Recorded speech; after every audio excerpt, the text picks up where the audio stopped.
Boa noite, meus irmãos. Hoje é dia 2 de março de 2026, segunda-feira. Estamos iniciando as atividades noturnas na casa de Abel Sebastião de Almeida. Como sempre o fazemos, rogando a Deus, nosso Pai de infinito amor e bondade, a Jesus, nosso querido e amoroso Mestre, amigo incondicional de nossas almas, e a Maria de Nazaré, nossa Mãe Santíssima, que nos envolvam no manto de paz e de amor. Que a nossa psicosfera esteja preparada para todos os importantes trabalhos que se desenvolverão nesta noite. Obrigado, Senhor. Então, meus irmãos, agora, vistas essas informações, nós vamos fazendo uma leitura dessa página preparatória para os nossos trabalhos.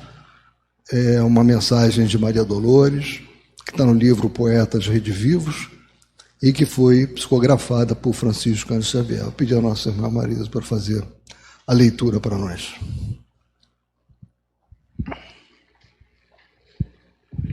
Boa noite. Não podia deixar de dizer que Alberto é uma fortaleza, né? Ele que sempre demonstrou em todos os momentos muita força, e eu posso dizer que me deu muita força também, que ele seja muito acolhido na pátria espiritual. Deus te vê. Deus te vê, alma querida, quando te pões na trilha escura para ajudar aos filhos da amargura que tanta vez se vão como sombras errantes no caminho, chagas pensantes ao relento, entre as nuvens do pó e as pancadas do vento, com saudades do pão. Deus te vê, a mensagem de bondade, com que suprimes ou reduzes as provações, as lágrimas e as cruzes dos que vagam na rua sem ninguém, e te agradece as posses que desprendes no auxílio ao companheiro em desamparo, seja um tesouro inesperado e raro, seja um simples vintém. Deus te vê quando estendes braço amigo aos que carregam lenhos de tristeza, doando-lhes o afeto, o abrigo, a mesa, o remédio, a camisa, o cobertor. E por altos recursos, sem que o saibas, manda que a lei te aumente os dons divinos em mais belos destinos para a glória do amor. Deus te vê na palavra com que ensinas a senda clara e boa da verdade que alenta e que abençoa, sem perturbar e sem ferir. E determina aos homens que teu verbo seja apoiado, aceito e ouvido com respeito na construção excelsa do porvir. Deus te vê quando acolhes sem revide o golpe da pedrada que te insulta, o braseiro da ofensa, a dor oculta em ferida mortal. E te louvo o perdão espontâneo e sincero com que ajudas o céu no trabalho fecundo de extinguir sem alarde entre as sombras do mundo a presença do mal. Deus te vê através da caridade, mas não só isso, em paz calada e santa, pede alguém que te siga e te garanta na jornada de luz. E por isso, onde estás, rujam trevas em torno, sofras humilhação, injúria, cativeiro, tens contigo um sublime companheiro, nosso amado Jesus. Um bom estudo para gente. Lindo, né? Um poema. Bem, meus irmãos, após essa página tão bonita, nós vamos prestar a máxima atenção ao nosso querido irmão Oscar Martins.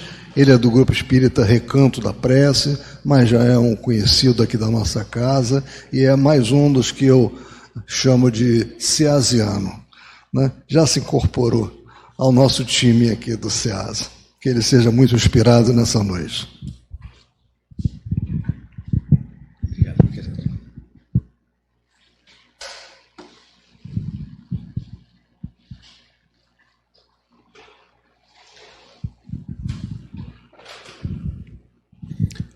Amadas irmãs, amados irmãos, muito boa noite a todos. É uma honra ser chamado esse Adriano. É uma honra poder ser chamado de irmão. É uma honra a gente poder fazer parte de um time que, da melhor forma possível, está tentando jogar para ganhar. Para ganhar contra si mesmo.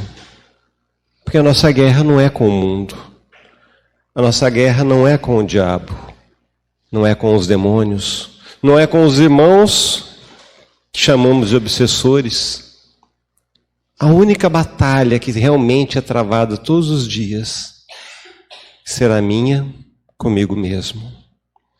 Será o uso da inteligência e do amor para trazer luz onde havia ignorância, onde há ignorância. E muitas vezes uma ignorância persistente, teimosa, que nós não gostamos mais, e outras ainda mais persistentes, das quais nós nos comprazemos. Infelizmente, por sermos espíritos ainda atrasados em muitos aspectos, a nossa relação com a realidade é meio tosca. Porque a nossa suposta realidade é irreal. Isto é irreal. Este corpo é irreal. Real seria apenas aquilo que permanece, que é duradouro. O que não tem fim? Deus, que é eterno. Não teve começo e não tem fim. E nós que somos imortais como espíritos, tivemos um começo, mas não teremos um fim. Todo o resto é irreal, é construção mental, é construção de pensamento. Então esse corpo é uma construção de mim mesmo. É uma construção que, aliada à matéria, à essência que somos espirituais, se formou atraindo geneticamente, atraindo magneticamente a genética que me constitui. Então não existe um desígnio exato dizendo você vai ser assim, vai ser assado, porque existe a bondade de Deus em todo, permeando tudo, permeando tudo. Muitas vezes poderíamos encarnar numa situação extremamente difícil, extremamente dolorosa, mas quer a bondade de Deus que alguma coisa se modifique naquele momento. E de repente a nossa encarnação tem um outro caminho, outras venturas, porque somos incapazes de sondar o que é o amor de Deus. Há um tempo atrás, eu trouxe uma visão que procurava ser mais didática a respeito da criação do amor como forma da inteligência, por ser Deus inteligência suprema, né? Então a criação do amor como forma da inteligência, um fruto da inteligência. Para nós, isso é didático, a gente pode manter isso para nós. Para Deus é óbvio que não, porque o amor é a natureza moral de Deus, portanto, indissociável da sua essência verdadeira. Para nós, isso a gente vai manter, por quê? Porque na nossa mentalidade hoje, nós pensamos assim. Tanto que o próprio Livro dos Espíritos nos diz que a gente, às vezes, vai lá numa encarnação, aquela encarnação toda moralizada, tentando acertar na questão moral. Aí, quando atinge um determinado patamar, a gente vê que, puxa, a parte intelectual ficou meio para trás, vamos voltar, vamos capturar lá as partes do intelectual, vamos estudar, vamos aprender, e aí acende no aspecto intelectual, porque ainda não temos um equilíbrio entre razão, inteligência e emoção, amor, coração. Nós ainda não temos exatamente essa consciência da interdependência de ambos. Por isso que às vezes a gente precisa falar da inteligência e do amor de formas separadas. Embora seja impossível um existir sem o outro. Porque já o falamos, a inteligência sem amor é fria, não é útil. Ela precisa de obras. E não existem obras que não sejam obras de caridade, obras espirituais. Obras de caridade, obras de amor para conosco mesmos. Correto? E da mesma forma, o amor, enquanto ele doutrina a inteligência, enquanto ele de certa forma educa a inteligência, precisamos da inteligência para bem aplicar o amor. Porque se não soubermos aplicar o amor, ele se torna paixão, se torna cegueira, se torna doente e pode se tornar ódio. Muitas pessoas dizem que o ódio é um amor que ficou doente. E a gente costuma ver isso nos próprios processos obsessivos, de pessoas que tinham um amor profundo e que, por algum motivo, supondo talvez uma traição ou alguma outra coisa, acabaram se tomando pelo ódio profundo, porque tiveram aquele amor ferido e procuraram de outra sorte a vingança, o ressentimento, o não perdão. Pois bem, posto tudo isso, a nossa condição atual é de espíritos que estamos procurando entender o amor, procurando praticar o amor, ainda que não o conhecendo, ainda que não o sentindo em plenitude, porque nós ainda achamos que amor é uma emoção. E amor não é emoção. Até pode fazer parte de uma emoção. Mas o amor, basicamente, é o que eu faço. E muitas vezes eu faço para quem eu não amo. E é para quem eu não amo que o amor é mais sublime. E mais ainda, se eu tenho um amor doente, um ódio, um preconceito, uma visão que não é clara, que não é precisa, de acordo com o olhar do próprio Deus. Mas para nós é a lógica da justiça, olho por olho, dente por dente.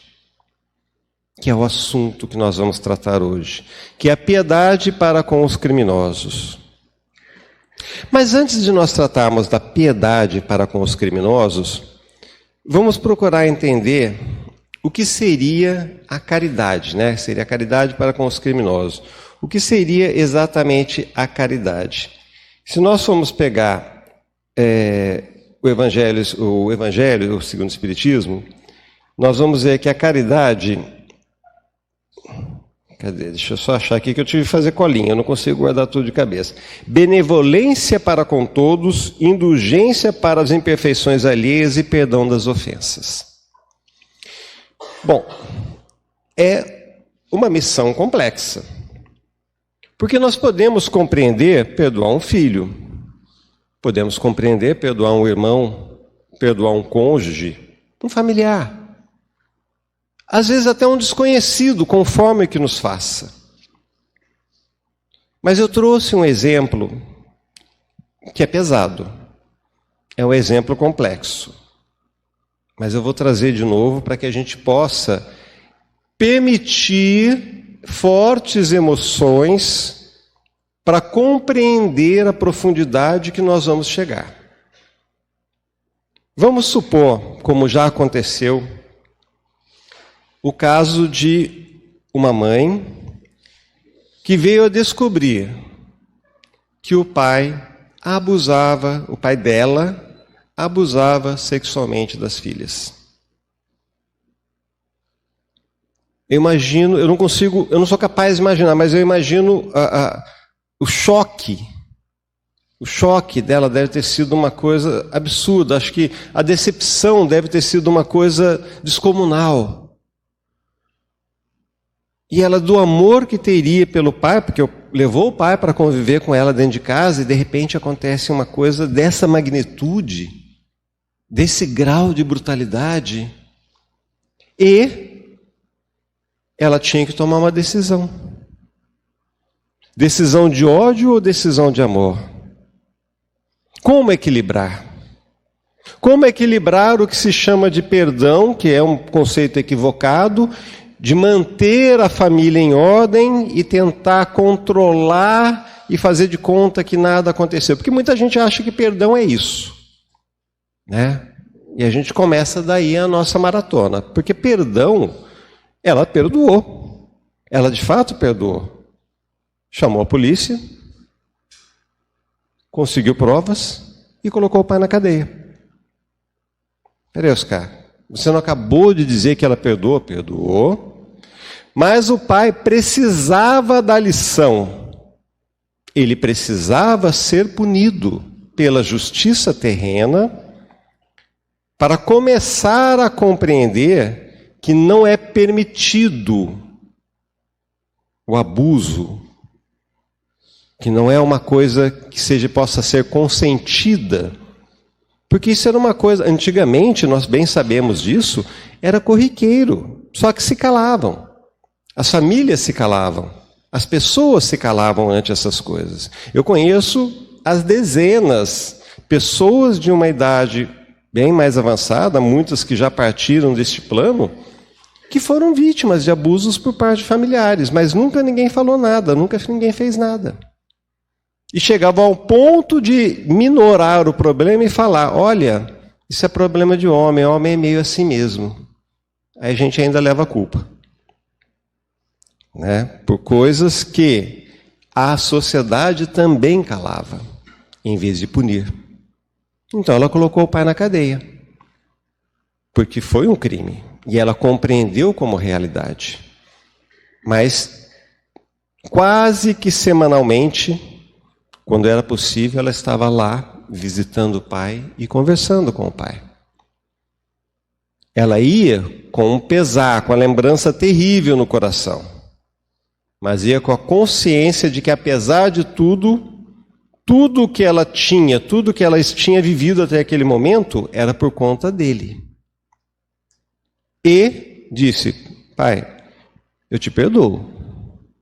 Eu não te desejo mal, mas eu não te quero mais perto das minhas filhas. E quando ele saiu da cadeia, ela arranjou um lugarzinho para ele, que ele conseguisse se sustentar, e manteve uma distância segura, porque não havia nenhuma certeza de que ele não viria a cometer o mesmo equívoco, o mesmo crime. Então, quando a gente vai falar sobre caridade, a gente já tem que começar a pensar a caridade, já pescando o que nós falamos logo no início. Caridade é uma temperança entre razão e amor, entre inteligência e amor, entre razão e emoção. Quando nós falamos em caridade, nós temos a mania de pensar no óbolo da viúva, na cesta básica, mas a caridade é uma forma de existir interna. A caridade é uma forma de pensar, que a gente vai treinando de pouquinho em pouquinho, através desses pequenos gestos, que é quando a gente abre mão de algumas coisas que nos tocam emocionalmente, porque se não tocar emocionalmente não é uma doação. Eu posso ter sobrando o que me sobra, mas o que me sobra é quase meio que obrigação. Me sobra. Eu não tenho por que reter o que é sobra. Quantas sobras, quantas pessoas têm sobrando, ocasionando fome para centenas de outras pessoas? Talvez milhares, talvez milhões.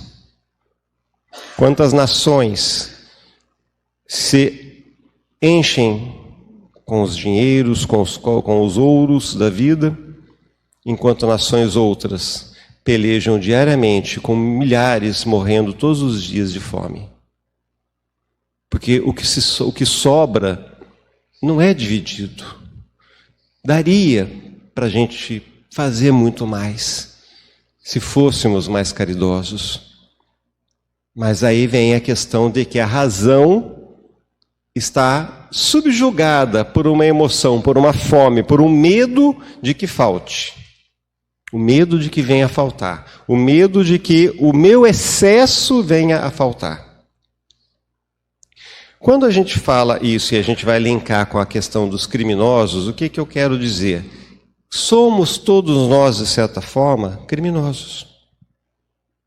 De certa forma, todos somos. Porque muitos crimes cometemos que não lembramos, porque nos atemos o quê? Vamos dizer assim, ao decálogo, né? Aos 10 mandamentos, às leis penais do país. Mas quantas coisas mais nós cometemos no nosso pensamento, muitas vezes sem perceber?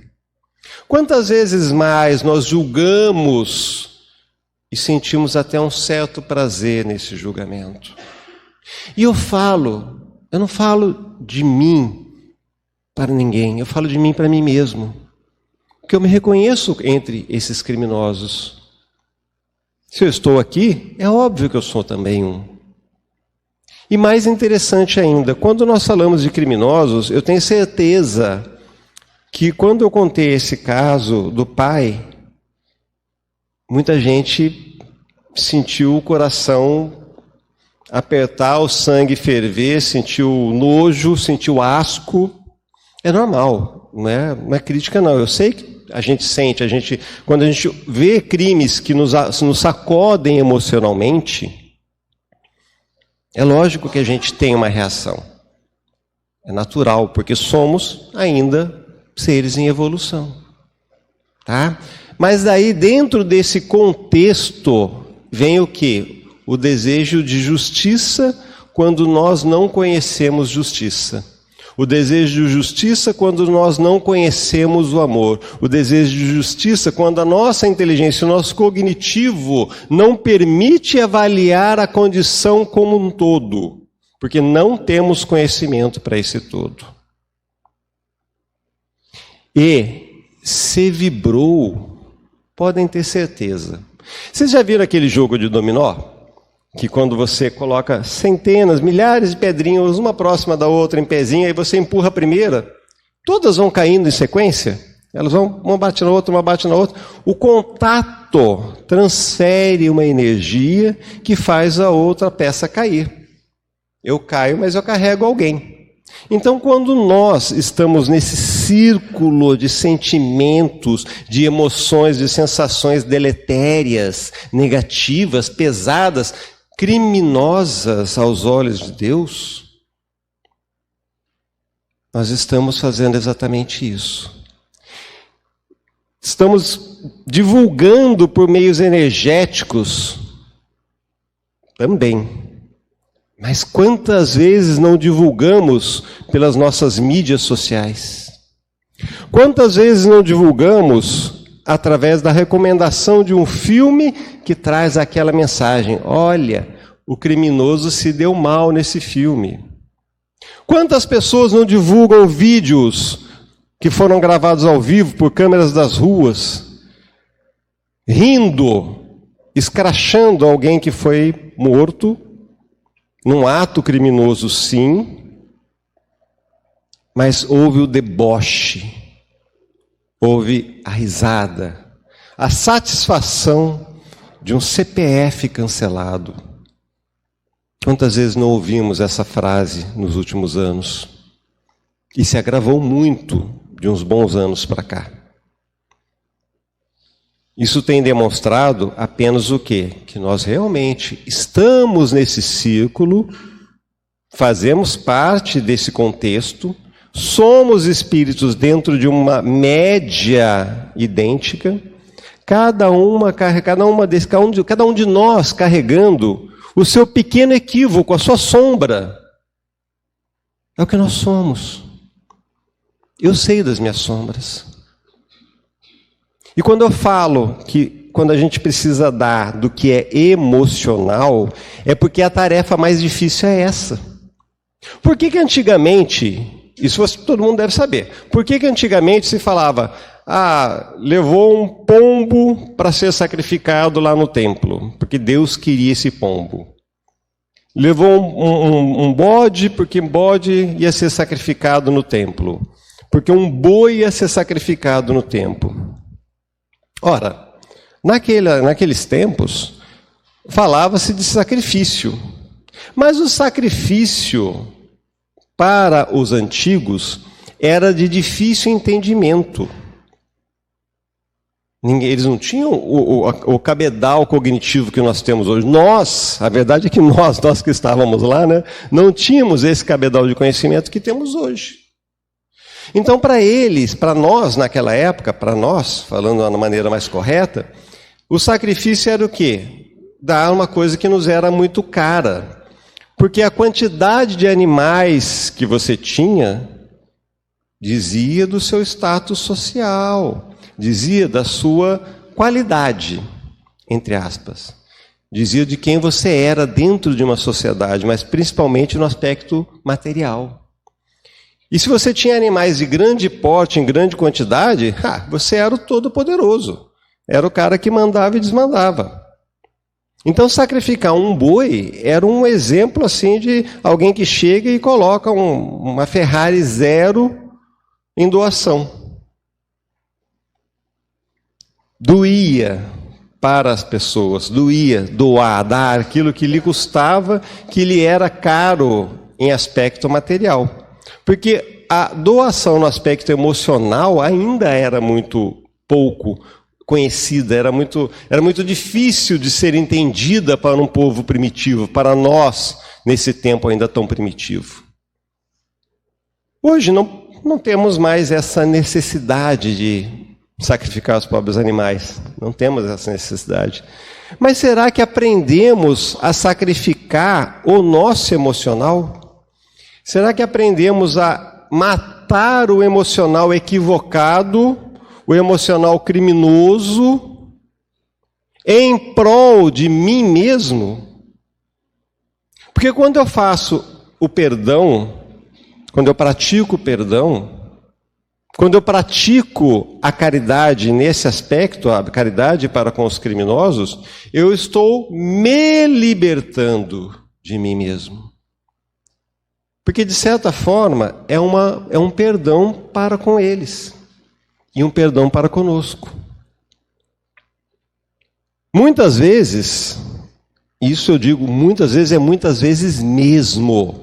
Muitas vezes mesmo. Aquilo que nos dói, que nos incomoda psicologicamente, emocionalmente, é porque temos uma relação talvez antiga, não resolvida com esse evento. Existem pessoas que ficam muito amarguradas quando um crime é de natureza material, como um roubo de uma grande soma, o roubo de uma casa. Para outras pessoas, incomoda muito os crimes de natureza física, lesão corporal e outros, como incomodou para muitos as questões da natureza sexual, do caso que nós acabamos de narrar. Mas isso é por quê? Porque dentro de nós, todas essas situações estão mal explicadas. Nós não nos explicamos para nós mesmos a respeito dessas situações. Nós não conversamos conosco mesmos a respeito dessas situações. Quem daqui, isso não precisa levantar a mão não, eu sei que tem gente que faz isso, tá, gente? Mas eu pergunto, como uma pergunta reflexiva, que é para mim mesmo. Quem daqui, antes de deitar, lembra de que existe um criminoso que talvez esteja à beira do arrependimento? E uma oração poderia ser a vibração mandada necessária para que ele realmente tomasse essa decisão. Eu acho que a gente não se lembra disso, porque nós não nos lembramos dos necessitados da alma. É mais fácil a gente lembrar dos necessitados das ruas. Precisam, óbvio, mas é mais fácil você dar o alimento, tirar algo que você consegue mensurar, do que tirar do próprio peito a raiva, o preconceito para fazer um gesto de extrema benevolência para com alguém, que é o ato de amar esse alguém. Eu vou contar 2 casos para a gente compreender como que a justiça divina... Dizem que Deus escreve certo por linhas tortas. As linhas tortas, com certeza, são os nossos pensamentos e nossos corações. Mas Deus vem com a sua motonniveladora, né? Aquele rolo gigante, né? Aquele rolo compressor, e vem dando uma maciada de leve assim na gente de vez em quando, né? Eu já contei um desses casos, mas vou contar de novo, para que a gente possa reviver, né? Eu tive um relacionamento muito difícil com uma das filhas da minha esposa, da minha falecida esposa. Um relacionamento muito complexo. E tudo em volta do quê? Do que a minha esposa sentia, né, da tristeza, da angústia que minha esposa sentia em função do que acontecia dentro de casa. E não era uma pessoa má, não. Não era uma pessoa má, era uma pessoa que tinha decisões que eram polêmicas, que eram complicadas, que complicavam o próprio meio de campo da casa, mas não era uma pessoa má, não é uma pessoa má. Bom, estando eu a proteger, olha só como o pensamento criminoso da gente nos engana. Em estando a querer proteger o bem-estar da minha esposa, eu atacava quem eu achava que estava errado. Que seria uma coisa comum. É uma coisa que nós fazemos quase que instintivamente. E veio o advento da morte súbita da minha esposa. Nesse dia, eu me senti completamente sem nada, sem ninguém. Porque eu não tinha nada, eu morava na casa que era dela. Eu ajudava a sustentar, compramos muitas coisas juntos, mas a casa era dela. E eu tive muitas pessoas, a minha irmã de sangue, um centro espírita no qual eu estudei para conselheiro em dependência química lá de Niterói, me chamou, vários amigos me convidaram, Oscar, você pode ficar o tempo que quiser na minha casa, até você se reerguer, não tem problema. Essa filha, com quem eu brigava tanto, falou, não, você vai ficar aqui, que aqui que é seu lugar. É aqui que você foi feliz com ela, é aqui que ela foi feliz com você. Você faz parte disso aqui. Então é aqui que você vai ficar. Na mesma cama, no mesmo quarto. Aqui é sua casa. Em outra vez, eu conheci um rapaz que há muito tempo eu não encontro, muito tempo eu não o vejo. E ele foi da vida de crimes. Ele foi da vida de crimes. Muitos crimes, crimes pesados. Crimes de mandar matar. Foi preso. Respondeu pelos processos, respondeu pelos seus crimes. Cumpriu mais de uma década no sistema penitenciário brutal, que é o sistema penitenciário brasileiro, que não é um sistema de correção, não é um sistema de reerguimento, de reeducação. É um sistema de depósito. Joga lá, cada um se vira. Os vermes que lutem com os vermes. São todos criminosos mesmo? Qual o interesse da sociedade em querer ajudar? Para quê? E o resultado é que se tornaram verdadeiras escolas do crime. Muitas pessoas vão para lá e saem piores do que quando entraram. Porque a intenção é tirar de circulação e cumprir a pena. Reeducação? Não. Humilhação, assédio, roubo, violência. A gente não vê isso. Nós não vemos isso porque ninguém vai lá para ver isso.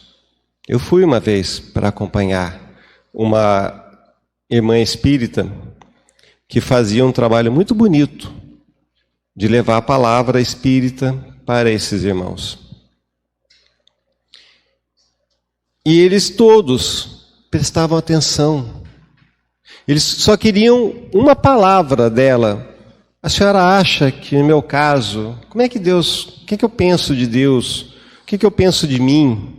Só queria uma palavra de sustentação para poder ter mais um dia. E esse rapaz que ficou meu amigo, eu estava num momento muito difícil economicamente, logo depois da pandemia, e precisava fazer alguma coisa para colocar comida dentro de casa. E ele, tendo cumprido a pena dele, né, ele tinha aberto um comércio, e falou: não, Oscar, não se preocupa, você vai trabalhar comigo. Vem comigo, vou te ensinar tudo. Você vai aprender, você vai ver só, você vai virar youtuber dessa profissão. E me acolheu como um irmão. E me conduziu pelos caminhos da profissão, educando, ensinando com a maior paciência, desejando o meu melhor. Aí para vir para cá hoje, foi que me veio esse acorde, Oscar. Acorde. Olha as pessoas que te estenderam a mão. Olha as pessoas que te estenderam a mão.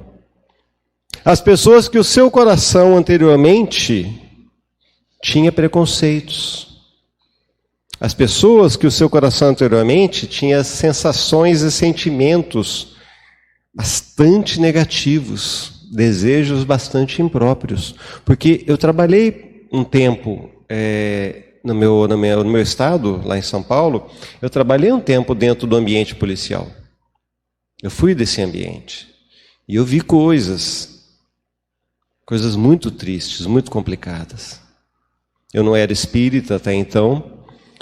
E confesso que os meus pensamentos, até um certo tempo, foram guiados pela lei de Talião também. Até que eu me percebi, me identifiquei por causa do Espiritismo, que me colocou frente a frente com a minha própria consciência, para me dizer: filho, você é tão errado quanto. Você comete diante de Deus coisas inimagináveis. Você acha que o que você faz na calada da noite, no seu quarto, nos seus pensamentos, no seu coração, vão passar despercebidos de Deus, mas não vão.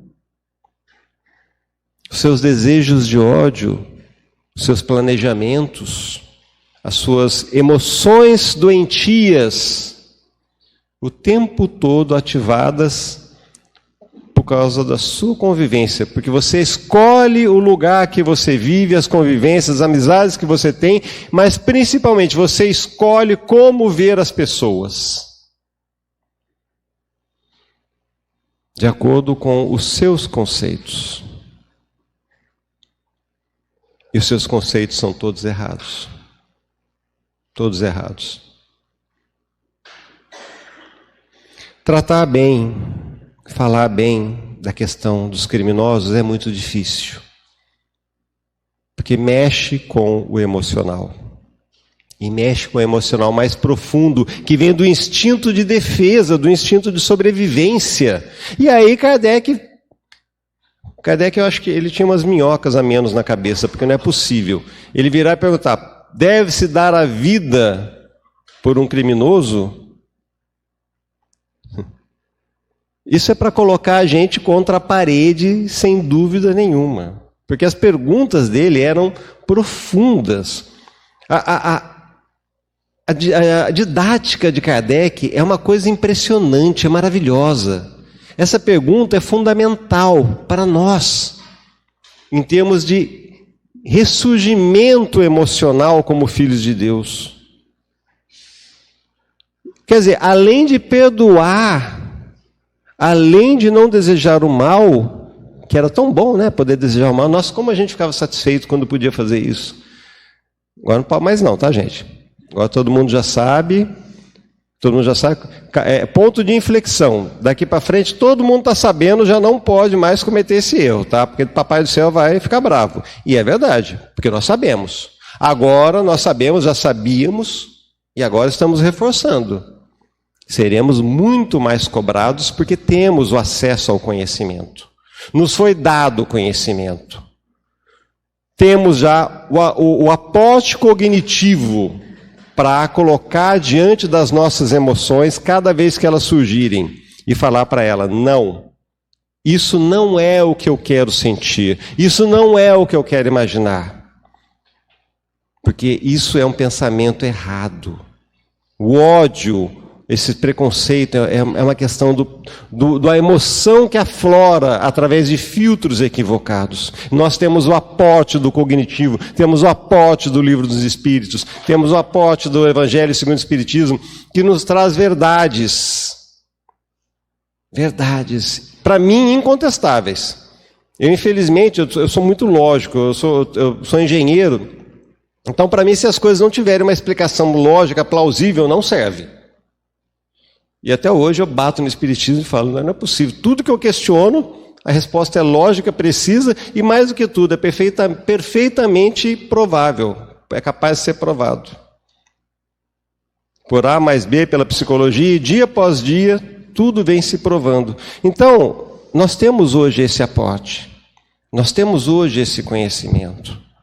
O que nos falta para colocar na prática, de pedir todo dia, Deus, não quero que você faça uma coisa que hoje não me agrada, mas me agrada muito se o Senhor me ajudar a mudar a minha compreensão. A gente não precisa se violentar para fazer uma determinada coisa, mas a gente pode pedir a Deus, Deus abre os caminhos para mim.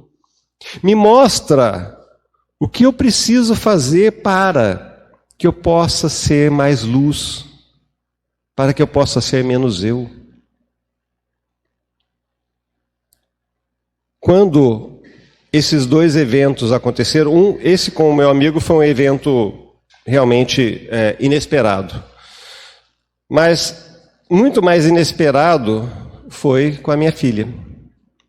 Só que, é até meio complexo de explicar, mas eu só queria ser bom.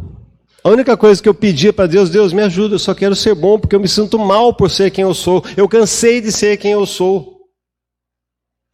Eu cansei de ser o criminoso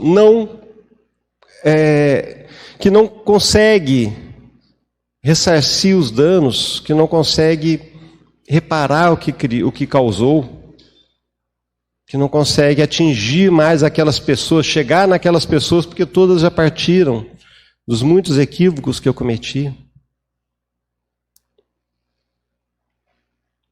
E se elas pensaram as mesmas coisas de mim? Se me desejaram a morte? Porque cedo ou tarde, nós vamos nos encontrar com esses pensamentos que nós temos, com esses ódios que nós temos. Até que um dia, talvez, nos cheguem situações como as que eu vivi, que colocam por terra tudo aquilo que a gente se segurava de alguma forma.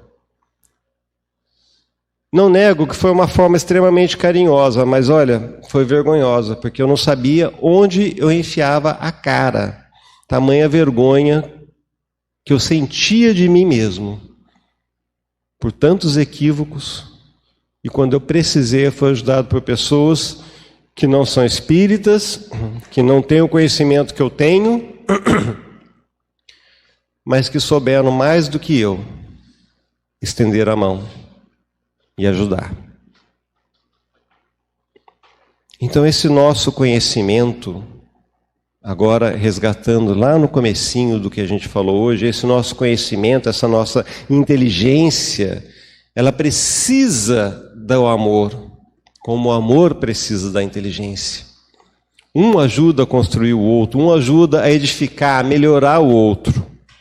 É preciso que a gente consiga compreender. Mas quando a gente lê uma coisa profunda, a gente não pode mais fugir dos assuntos importantes. A gente não pode mais fugir desses assuntos, desses temas que nos doem na alma. Não dá mais para a gente fugir disso. Os criminosos, as questões daqueles que são extremamente doentes, aqueles que atingiram níveis complicadíssimos, que causam tantos problemas, líderes, que hoje nós estamos aí presenciando uma guerra, que é uma terceira guerra mundial, entre aspas, porque as nações estão todas envolvidas. E nós estamos procurando o quê? Culpados. Porque esse atacou, porque esse fez aquilo. Quando tudo é uma consequência da nossa psicosfera atuando no mundo. Nossa psicosfera como humanidade. E nós, como espíritas que conhecemos a verdade, temos que ser aquela pedrinha do dominó que sai antes do impacto. Que não passa para frente, que corta o efeito, que anula através do amor, através da palavra certa, mesmo que nos incomode, mesmo que seja contra o que nós pregamos a vida inteira, porque tínhamos uma ideologia política, porque tínhamos um conhecimento político, um conhecimento de vida, um conhecimento de crime, de advocacia, seja do que for. É preciso a gente abrir mão do emocional para poder ir fundo nessas questões. Então, dar a vida por um criminoso, sabe, oferecer a própria vida para salvar um criminoso, é uma diferença brutal entre o que nós somos e o que nós pretendemos ser. Porque, afinal de contas, o que eu estarei fazendo? Estarei sendo um herói? Não podemos. Se a gente quiser ser um herói, nós já vamos ganhar na hora da morte o que fomos buscar. Já somos heróis. Do lado de lá não tem mérito nenhum. Qual que é o X da questão, então? É a doação, apesar da emoção contrária. É a compreensão da situação de uma pessoa que precisa de ajuda, seja ela quem for. Seja ela o que for, esteja ela como estiver. E é uma compreensão que não adianta eu falar aqui 1 dia, 2 dias, 10 dias. Não adianta. Jesus já falou tudo que podia, a gente ainda não conseguiu compreender. A gente tem que trabalhar isso dentro da nossa cabeça, dentro do nosso coração, todos os dias. É pedir a Deus, parar de pedir a Deus. O negócio é o seguinte, eu preciso pagar aquela hipoteca, aquela casa lá, estou precisando pagar a fatura do carro. Nossa, eu estou precisando de uma bolsa nova, de um sapato. Ih, meu Deus do céu, aquela ferramenta que eu queria. Ou, Deus Pai, vamos ajudar aquela pessoa lá. Sabe, o óbvio. A gente pede o óbvio, porque é onde o nosso coração está alcançando hoje. Mas vamos pedir para Deus, Deus, abre mais meu coração. Dilata a minha visão, me ajuda a ver adiante de onde estou, para que eu possa ver meus irmãos que estão doentes hoje, como eles são realmente, porque todos estamos doentes, todos somos meio como transtornadinhos, né? Todos somos esquisitinhos. Mas por quê? Porque o nosso grau evolutivo é esse. Mas nós temos o conhecimento. Nós podemos ser a diferença das nossas vidas e da vida de outros.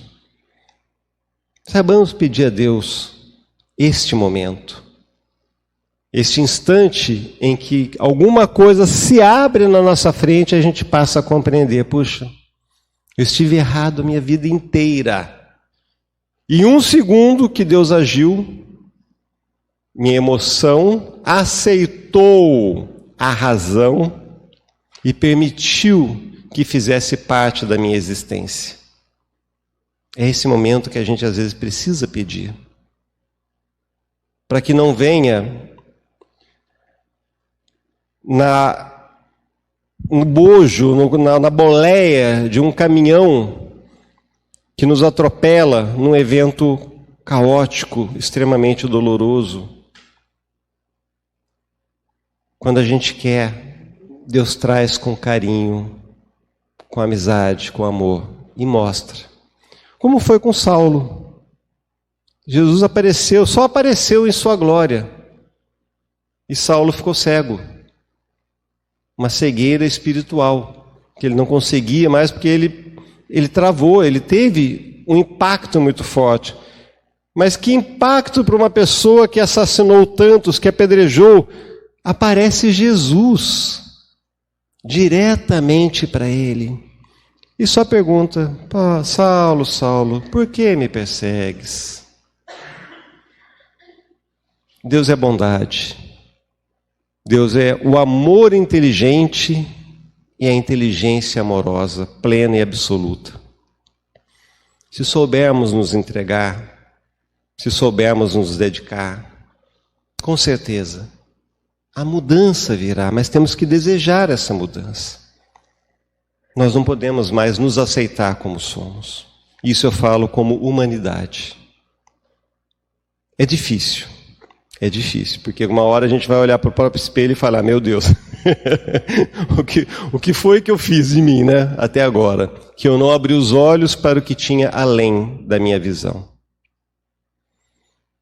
Eu acho que o convite, já finalizando, o convite do Evangelho hoje, desse tema, é exatamente esse. Vá muito além.